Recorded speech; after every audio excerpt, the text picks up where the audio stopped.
and welcome to my channel. Today's episode is about placing an SLX bracket on teeth. Before I forget, which I always do, let's do my favorite customary quick time check.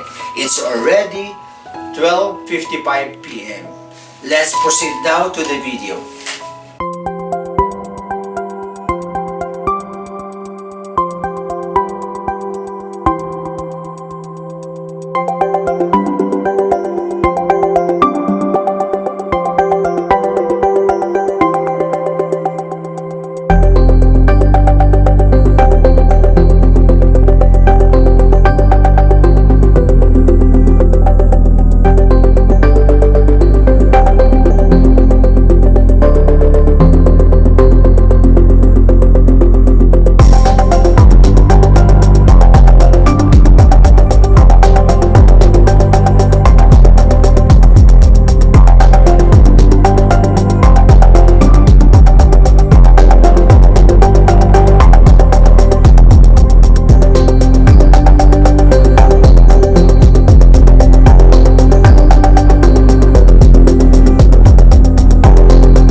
This kind of orthodontic technology is fast, it's efficient, it's very hygienic.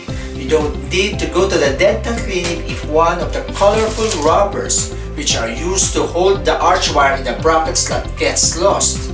You just need to place the wire in the slot and the patient can slide back the cover of the brackets. Please don't forget to click the subscribe button and also click the notification bell. For your comments, questions, reactions, or suggestions, please do write them in the comment section down below. You can also help my channel by sharing my videos to your friends. As usual guys, see all of you in my next video.